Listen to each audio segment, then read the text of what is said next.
The essay writing approach to remedies. Preliminarily, you should consider that the issues primarily tested in connections with contracts towards or real property.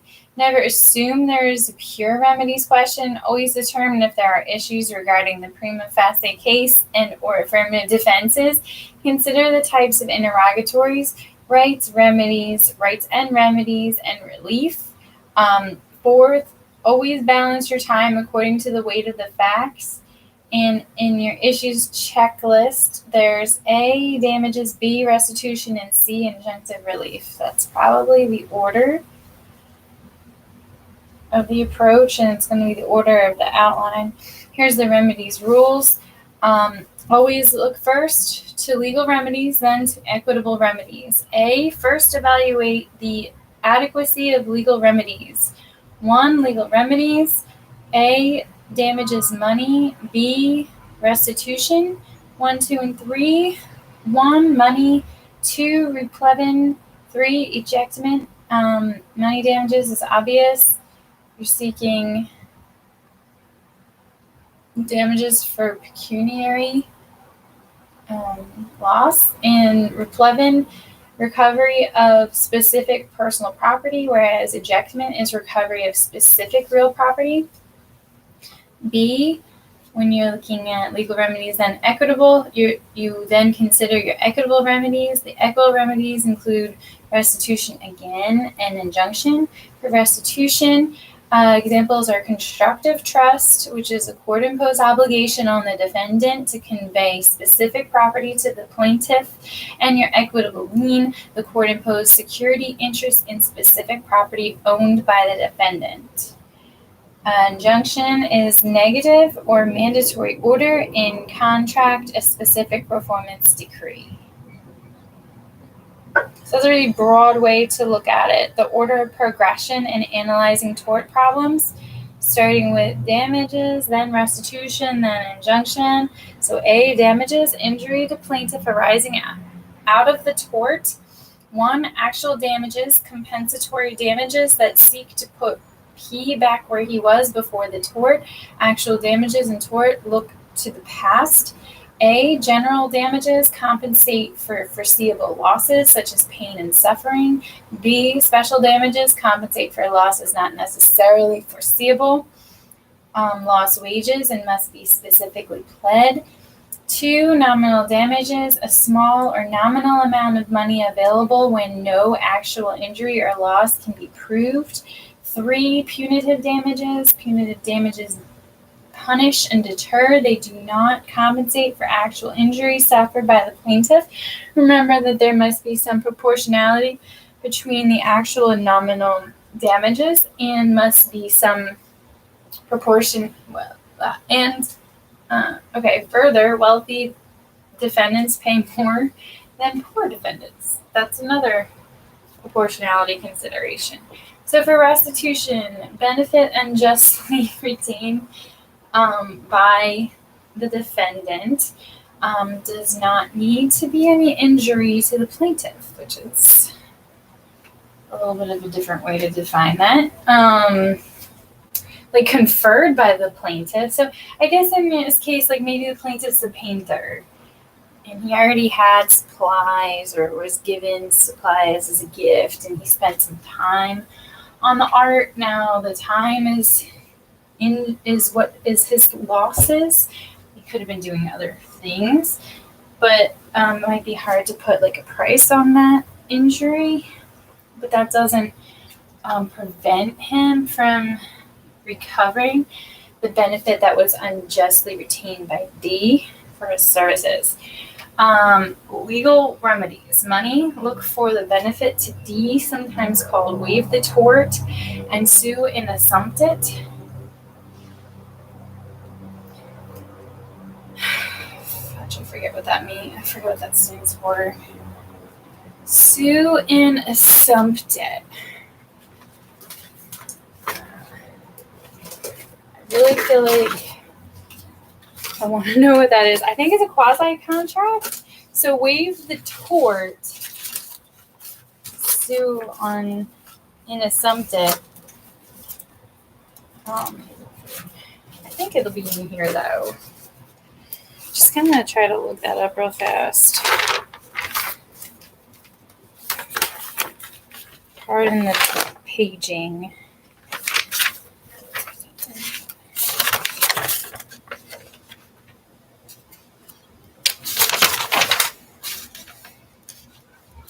Waive tort and sue and assumptive. So this is from the egg washing hypothetical. And it looks to be about unjust enrichment, like we're thinking. The contract.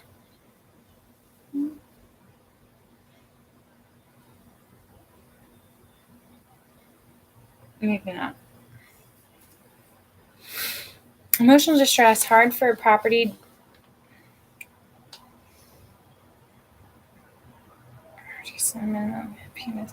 Okay, so even though it's written here, I am not conceptualizing what that means. Luckily, I have the book, and it's telling me to go to page 913. So let's do that. This could be a great outline. Super. Issue spotting checklist. Let's go 903, suing and assumptive. Or 913. Page 913 for this egg washing hypothetical. They stole the machine. No.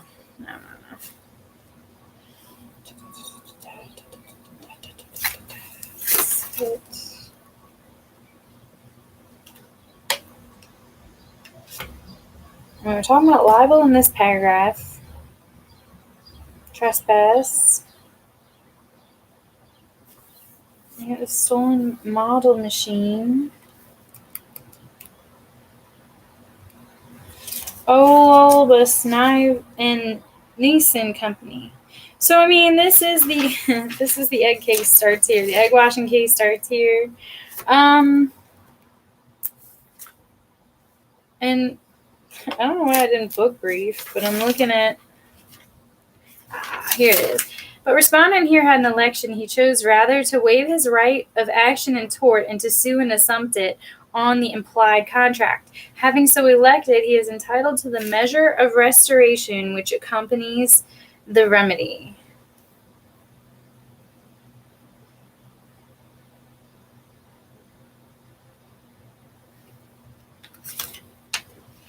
So recovering profit. Okay. In such cases, the measure of restitution is determined with reference to the tortiousness of the defendant's conduct or the negligence or other fault of one or both of the parties in creating a situation giving rise to the right to restitution. If the defendant was tortious in his acquisition of the benefit, he is required to pay for what the other has lost, although that is more of the recipient benefited. If he was consciously tortious in acquiring the benefit, he is also deprived of any profit derived from his subsequent dealing with it. If he was no more at fault than the claimant, he is not required to pay for losses in excess of the benefit received by him, and he is permitted to retain gains which result from his dealing with the property. Coming from the restatement of restitution. A respondent may recover the profit derived by the appellant from the use of the machine. Respondent has paid on his first cause of action for the sum of $25 per month from the time the defendant first commenced to use said egg washing machine subsequent to May 1940 until the present time. In computing judgment, the court will allow computer recovery on the basis of $10 per week. This makes the judgment excessive since it cannot exceed the amount paid for. We therefore direct the trial court to reduce the judgment upon merit of the complaint to $25 per month for 36 months or $900. So they're modifying the judgment here. But I mean, the facts of this case is that so-and-so went to, World War II. He was called to World War II. I think he had this machinery at his factory, locked up, and said maybe he allowed the tortfeasor to operate at the factory, but said you can't use this egg washing machine. They used it, and they could have been sued for a tort for just interfere, trespass a child, perhaps. That's what they're waiving that tort and suing an assumpted, saying,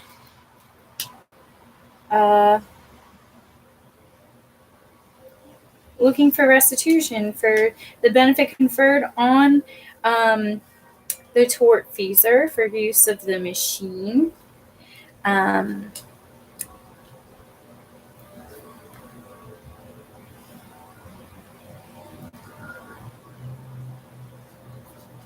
Because the machine unjustly provided a benefit to the tortfeasor.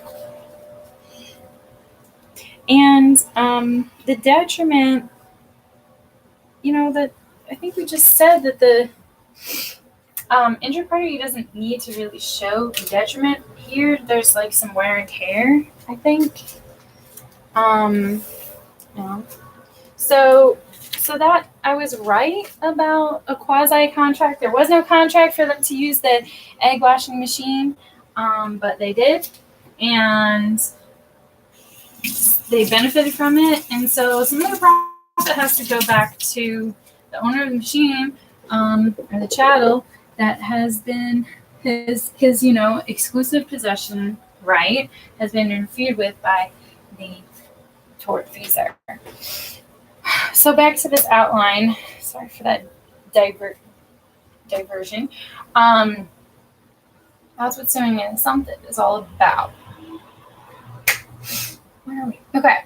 Replevin is the recovery of the specific personal property, and the ejectment is the recovery of the specific real property. For the equitable remedies, there's a constructive trust. And under A, there's the obligation to convey a specific property to the plaintiff. The elements are that D has title of the property, acquisition of the title was due to D's wrongdoing, and D, the defendant retains the property. Retention of the property would result in unjust enrichment. And next element, inadequate legal remedy. Remember, the defendant's insolvency will suffice, which is interesting because if no money damages are available, like you can't get blood from a stone, then luckily you can take their stuff. Equitable lien, tips in this section before going to equitable liens is that the plaintiff gets the benefit of any enhanced value of the property. Use this remedy when the property acquired is worth as much or more than plaintiff's claim. This remedy cannot be used when the defendant has improved other property with the plaintiff's property, and tracing is allowed. I almost say tracing is required. I'm surprised it says tracing is allowed. The next section under restitution is the equitable lien, and remember, we're still talking tort problems. Security interest in specific property is the underlying definition of the equitable lien. That's what's being conveyed to the plaintiff by the court is a security interest in the specific property. The elements of it is that the defendant has the title, the wrongful acquisition of the property can be traced to the defendant, and the defendant's retention will result in a unjust enrichment. Last, there's no adequate legal remedy. So again, the defendant's insolvency will suffice to meet this element. The tips involved with equitable liens is that they can be enforced only up to the amount of plaintiff's claim. The enhanced value of the property is not recoverable. Used when property acquired at plaintiff's expense is worth as much as or less than the plaintiff's claim. Cannot be imposed on property that was merely improved with the plaintiff's property or the proceeds thereof. If the plaintiff's property is not used to acquire title, only an equitable lien is available and not a constructive trust. This remedy is cut off by transfer to a bona fide purchaser. Injunction. Order to defendant to refrain from doing something. Negative injunction, or to do something mandatory or affirmative injunction. That's what an injunction is. The temporary restraining order, a TRO, is the order sought at the first stage in the plaintiff's request for injunctive relief. Purpose is to maintain the status quo pending issuance of a preliminary injunction. This may be used after notice and a hearing or ex parte if on a sufficient showing of urgency. Elements are irreparable injury weighed against the hardship to the defendant to make sure that the defendant's hardship does not greatly outweigh plaintiff's potential benefit from the relief sought. The likelihood of success on the underlying claim is also an element for your injunction in the temporary TRO. But the temporary relief order, right? Relief? Crazy? Restraining. Temporary restraining order. Now, the preliminary injunction is a provisional remedy designed to maintain the status quo pending a trial issued after notice and an adversary hearing. The granting or refusing of the preliminary injunction is not based on a final determination of the merits of the case. The elements are the same for the TRO. The permanent injunction requires showing of an inadequate legal remedy, feasibility of enforcement, balancing of the hardships, and that there are no defenses. The defenses are going to talk about. Checklist for granting injunctive relief in tort. Look first for a breach of the legal obligation. Has D committed a tort or is he about to? Are the legal remedies inadequate? Damages and money restitution. Damages may be inadequate because they are too speculative or too small to compensate fully for the actual injury. There may be multiplicity of suits. The injury may be irreparable. There may be injury to land. Replevin. Replevin may be inadequate if D can keep the property by posting a bond, or the sheriff may be unable to find the property. Ejectment. Ejectment plus mezzanine damages is an adequate remedy if plaintiff only wants trespassing. Let me find my issue spotting checklist here. Mezzanine is a cool word. I want to use it. I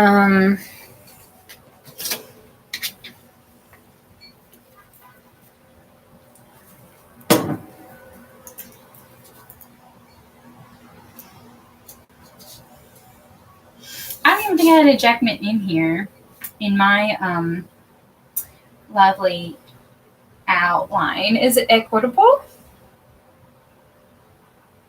I think so.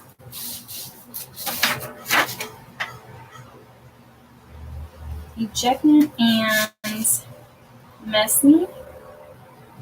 And what's that last one we just talked about? Suing in assumptet. That's kind of your restitution, right?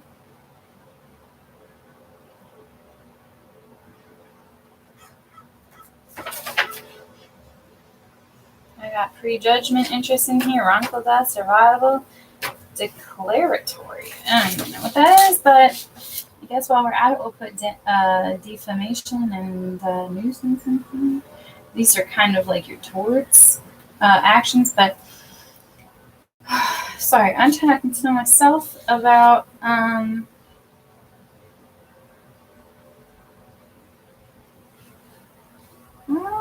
yeah.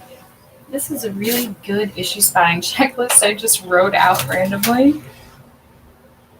Okay.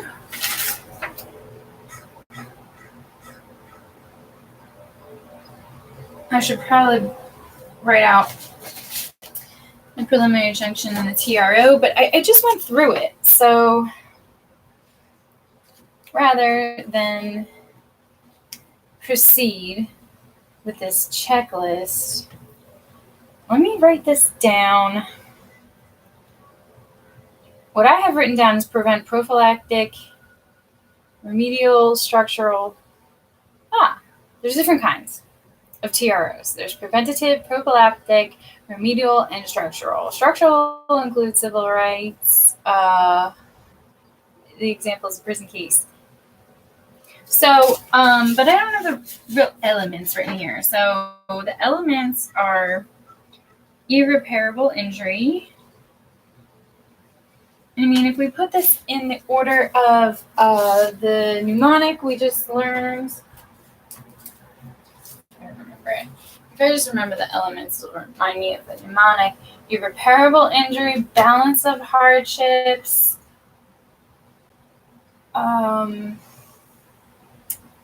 likelihood of success on the merits, I think there needs to be an inadequate remedy at law.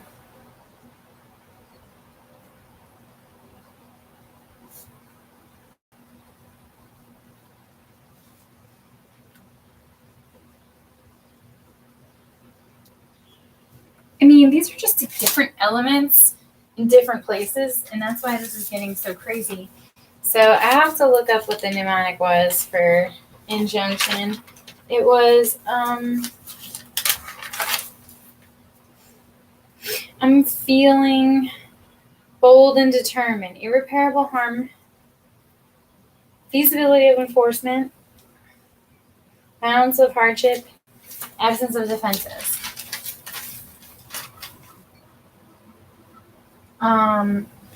Feasibility of enforcement. I'm feeling bold and determined.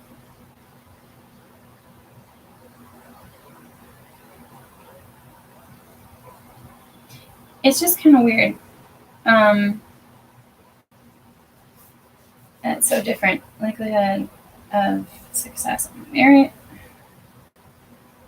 You know, I don't know if that's supposed to mean like absence of defenses. Actually, that's not part of a TRO. That's part of the preliminary injunction, not part of the TRO. All right. I can't like remember the mnemonics and the actual law.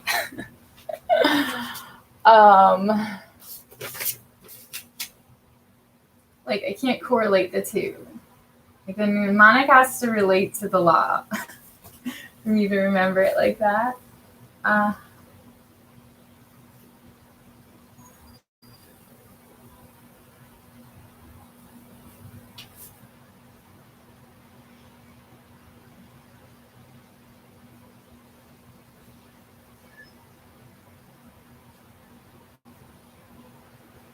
Alright, I got my little issue spine checklist a little bit more hooked up here.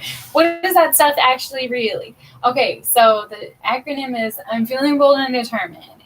Irreparable harm, inadequate remedy, balance of the hardships, and absence of defenses is what the BARBRI lecture told us. But in addition to that, and they never even said an adequacy of legal remedy, but it says it here, and I think, and what is also said here that wasn't said by the professor is the likelihood of the success on the merits of the claim. Let's move on.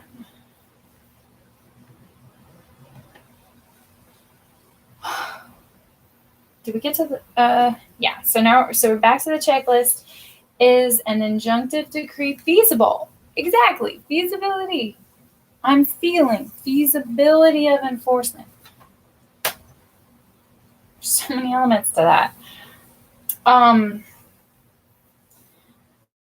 Must the court exercise too much supervision? Is a negative or a mandatory injunction appropriate? Should the hardships be balanced? Balancing may be required in two situations. Encroachment. If the encroachment is intentional, there will be no balancing. P will always win on the issue. If the encroachment is innocent, including negligent, the court will balance but will lean strongly in favor of the plaintiff seeking removal of the encroachment. Nuisance, always balance the hardships in a private nuisance case. So just write encroachment here.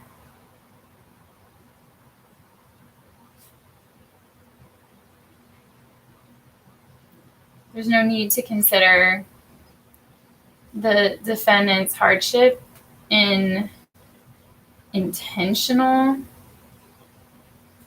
encroachment.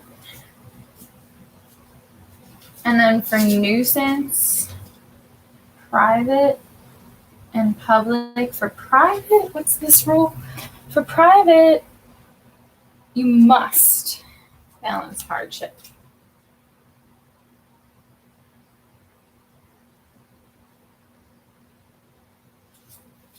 All right. Further, defenses, latches, is the effect of the passing of time has plaintiff's inaction encouraged or allowed the defendant to act to his detriment? What? has plaintiff's inaction encouraged or allowed the defendant to act to the detriment? So the homeowners association watched me dig a moat around my house and purchase and deliver significant pavers and sand and spent significant hours outside and waited 6 more months after several stages of this to tell me that I need a permit for a pathway. That's latches, friends. Okay. Unclean hands. The plaintiff must come into equity with unclean hands, must be related to the transaction in the suit. Did I know, was it a moat? And did I know that a moat is specifically disallowed by the association? Maybe some of my harm is my own fault.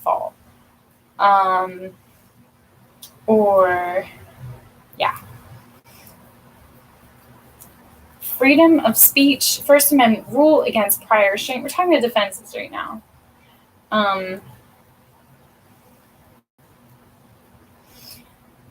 The freedom of speech, the First Amendment rule against prior restraint, see exceptions for national security and for trade libel, particularly in conjunction with another business tort. And criminal acts, equity maxim. Equity will not enjoin a crime. See exceptions for nuisance and public nuisance and partial exception for crime that also constitutes a tort.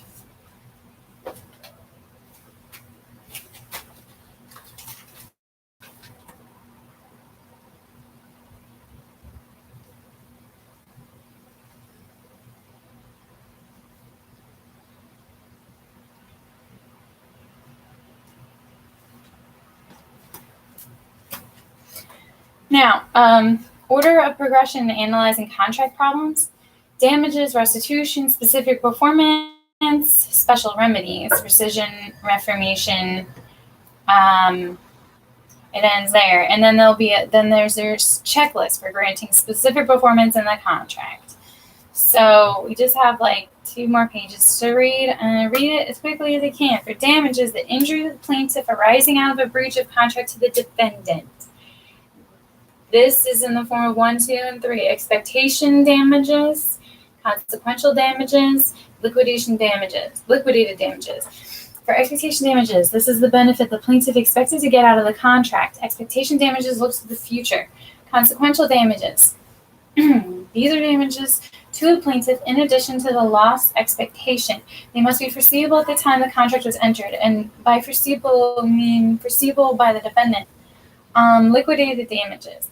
These are damages specified in the contract. For a liquidated damages clause to be valid, actual damage must be difficult to calculate, and the amount specified in the clause must be reasonable approximation. If the clause is invalid, it is called a penalty.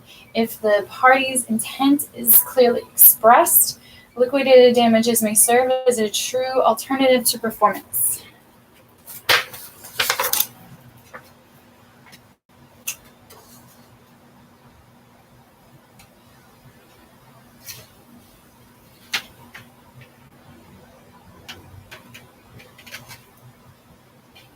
In the section of liquidated damages, I'm talking about approximation. So reasonable approximation is kind of an underlying requirement here. I feel like you also need a valid contract, but whatever. Restitution.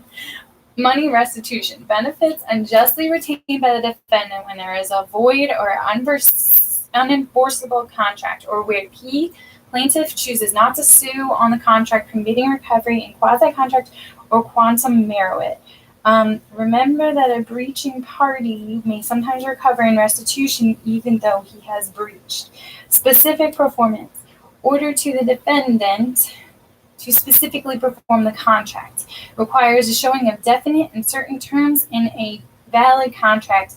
Satisfaction of conditions or performance by a plaintiff, and inadequate legal remedy, feasibility of enforcement, and no defenses. Are these the same as the acronym CHA-CHA is fairly difficult? I think you need a valid contract,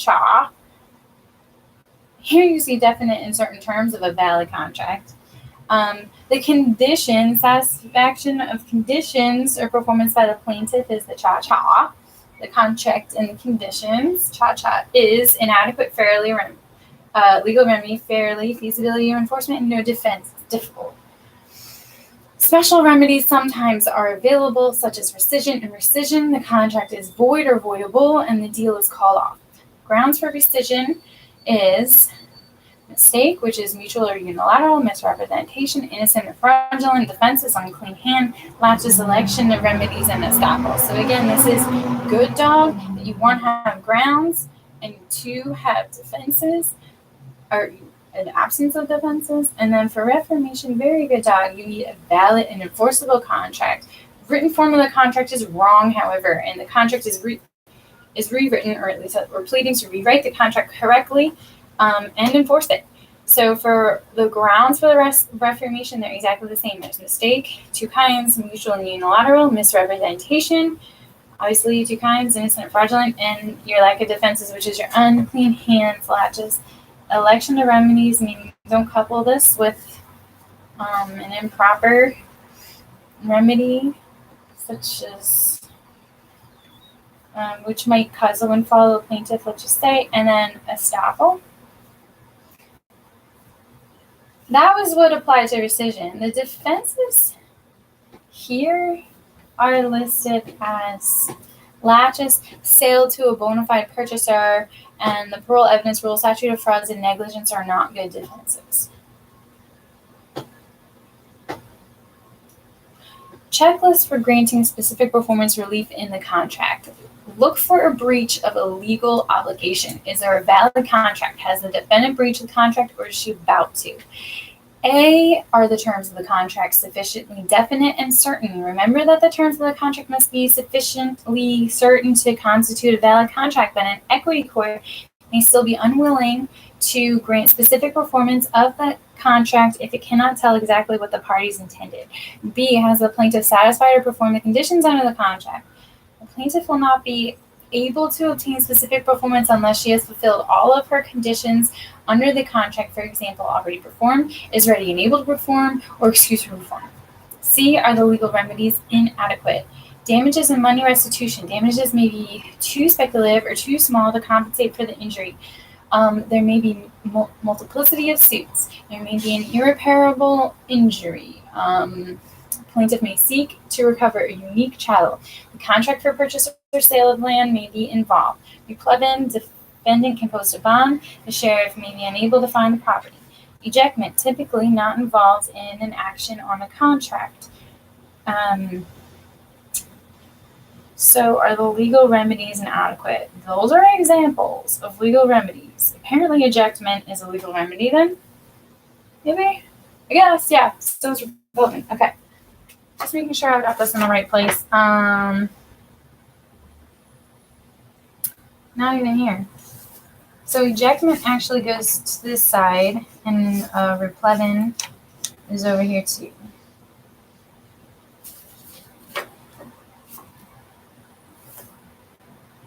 So I don't know where that leaves us with encroachment. maybe not for the other side. The legal side, legal damages side. To be specific, is a specific performance decree feasible? Is there jurisdiction over the parties of the property? Watch for land outside the state. Is there too much supervision by the court? Is a negative injunction appropriate? Watch for personal services contracts where the employee tries to breach and work for a competitor. Defenses, latches. The effect of the passing of time as plaintiff's inaction encouraged or allowed defendant to act to her detriment. That is such a stupid way to say that. I mean, yes, fine. That's the example I gave with the moat. But obviously this has to create some type of prejudice on the defendant party. Can't defend themselves, too much time has passed. They don't have any of the materials and evidence that it would have had if a action was timely brought. So unclean hands. Plaintiff must come into equity with clean hands. It must be related to the transaction in the suit. Can't just be that they're a bad person. Lastly, freedom of speech and hardship. Freedom of speech is the First Amendment rule against piracy. Hardship is in a suit to specifically enforce a contract. A court of equity may reduce to enforce a contract in which there is inadequate consideration, low price, or and there are onerous terms. So I'm ready to write an essay now on remedies. Let's end here.